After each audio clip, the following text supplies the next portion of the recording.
The United Nations has abandoned any pretense of rationality and has fully unleashed its doomsday cult dark side. It appears that the UN Climate Change Executive Secretary, Simon Steele, has picked up where Al Gore left off, trying to scare us all into believing in the climate boogeyman. Thing is, thanks to Al Gore, we've heard it all before. We were supposed to be dead by now. The Pacific Islands were supposed to be underwater by now. The polar bears were supposed to be extinct. The Arctic was supposed to be ice-free by now. We've passed deadline after deadline of if we don't act before then it will be too late. Okay then, I guess it's all too late, because we didn't act by then. But conveniently, they keep coming up with more time.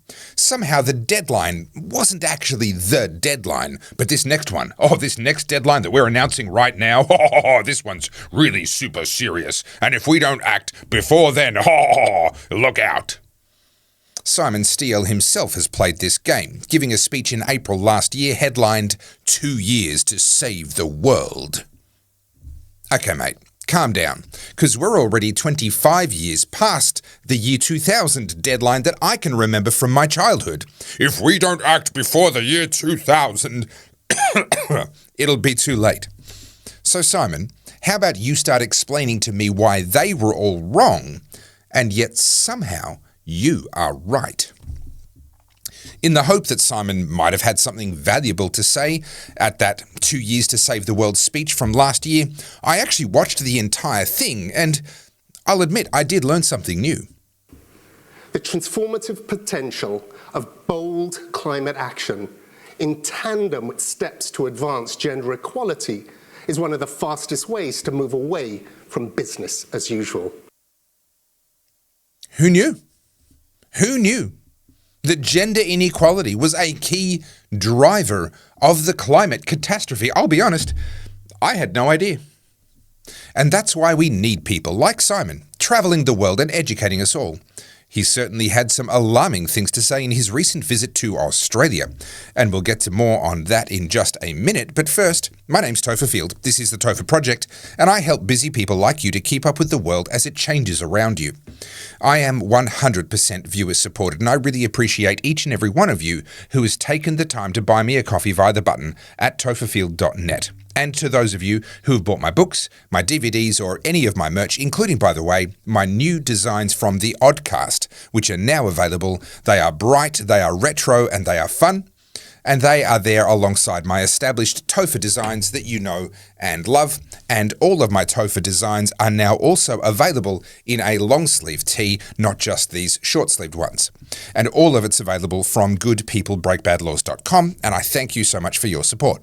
So, Simon Steele has come to Australia to share his wisdom with us, and I feel honoured to have someone of his calibre lecturing me about the end of the world. I was hoping he might take a moment to explain the link between gender equality and the global mean temperature, but sadly he didn't have the time.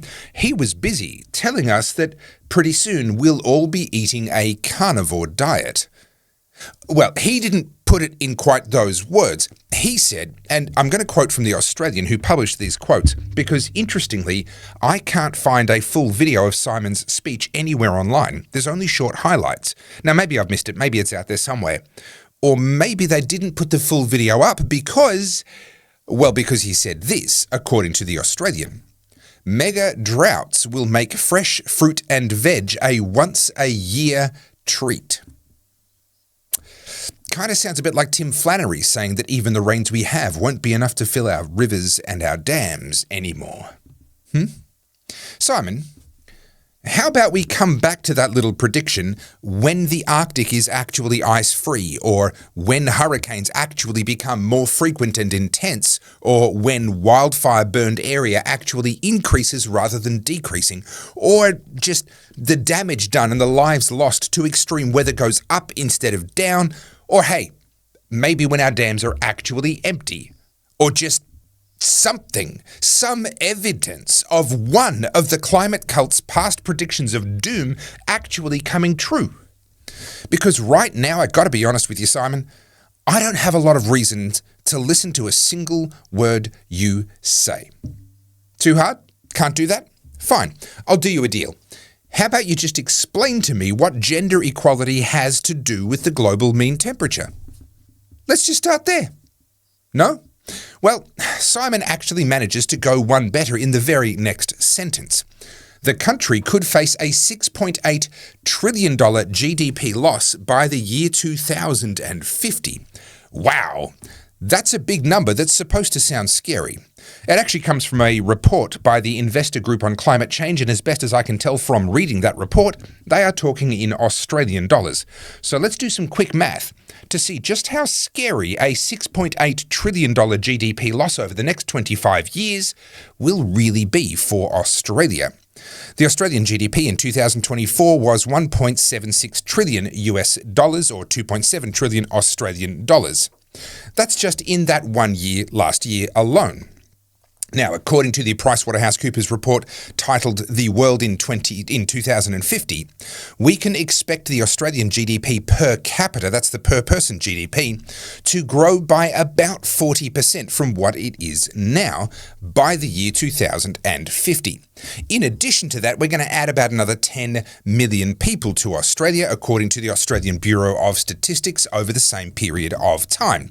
So, we do some quick sums, and we can expect our cumulative GDP over the next 25 years to be something like 99 trillion Australian dollars, which means that even in this doomsday do-nothing scenario where climate change costs us barely 7% of our GDP, which is a lot, until you realise that $6.8 trillion is only 20% of the expected increase in our GDP over the next 25 years. So, and stick with me here because I know this stuff's kind of boring, but I promise you it's worth it. At worst, what Simon is saying in this doomsday do-nothing scenario, assuming that everything they say is actually correct and will actually come to pass, climate change will cost us about 20% of the growth in GDP over the next 25 years. Not 20% of GDP, not a 20% reduction in your quality of life, your GDP as you experience it today. No. 20% reduction in the growth. That's a vitally important detail. 20% of the growth, because what they're admitting, whilst trying not to admit it, is that climate change, even in their worst case scenarios, is not going to make your life worse. It's just going to slow down the rate at which your life gets better. And even then, it'll only shave 20%, 1/5 off the rate at which your life gets better over the next 25 years. That's it. Does that really sound like a boogeyman that is so dangerous, so terrible, that we should risk everything, risk destroying what we already have to protect ourselves from that? Or maybe, just maybe, if this is literally their worst case scenario, assuming that they are actually right about everything, newsflash, they're not, should we maybe just relax a little bit? Now, before you object that I'm being selfish, because even though it won't be that bad for us here in Australia, it'll be devastating for everybody else. What about the third world, or whatever you might choose to think of? Just hold that thought, because that same Investor Group on Climate Change report states plainly that Australia will likely face a greater hit to our GDP than the global average. In other words, it won't be worse for everyone else. It's actually going to be harder on us than it will on most of them, and it's not going to be very hard on us. And that actually makes perfect sense, because in developing economies, they have two distinct advantages over us in terms of growth. First is that their GDP growth tends to be much faster, much higher, that because they are benefiting from modern technology as well as from our wealth and the fact that with modern technology they can trade with us globally. So as a result, those developing economies are able to grow very, very quickly. But also they benefit from the fact that they don't have the overhead of the old technology and infrastructure. They're building everything now with current technology.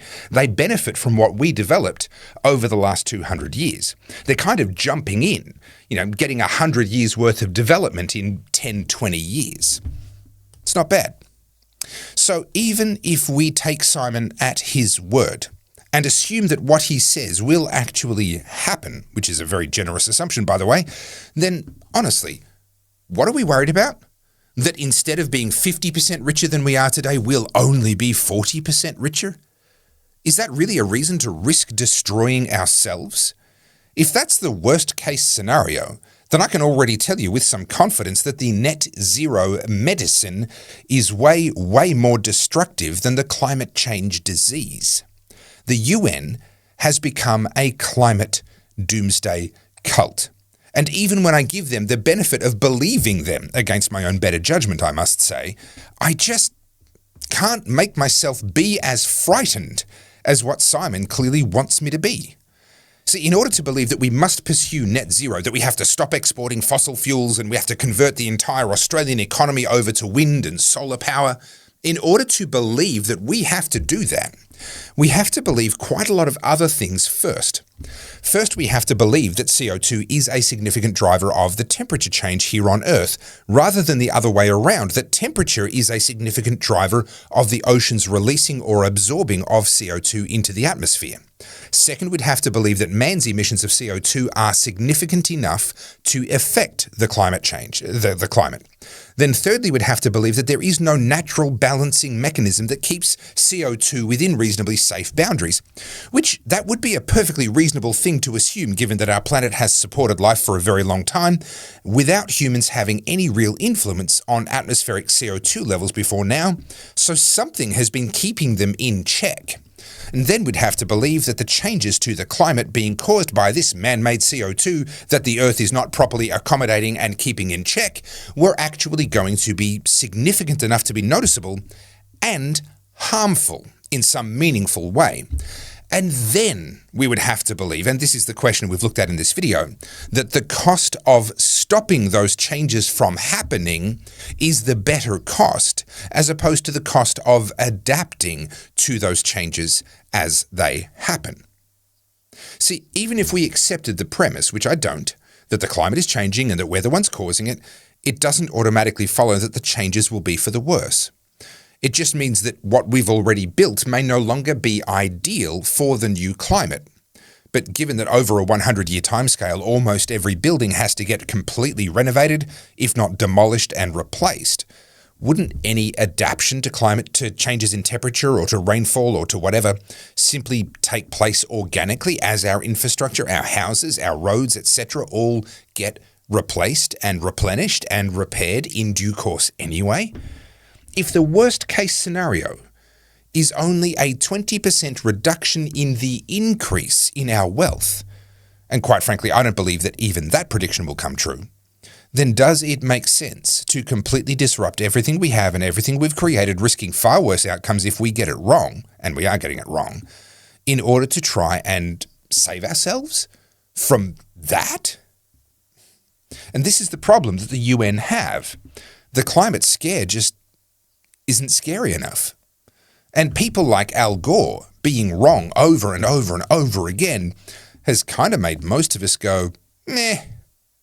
So they have evangelists like Simon traveling the world and making frankly laughable claims about gender equality and fruits and veggies being a once-a-year treat, in what I can only presume is a last-ditch effort to remain relevant, to scare us one more time and maybe squeeze a bit more money out of us before this whole boondoggle collapses. It's nonsense. It's risible. It's unworthy of even a Monty Python sketch, and yet they expect to absolutely be taken seriously. Well, I refuse.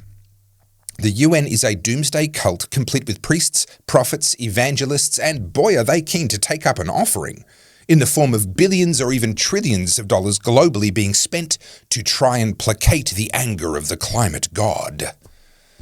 There's not much we can do about it at this point except for pointing and laughing at them. These people need to be mocked. Simon needs to be mocked.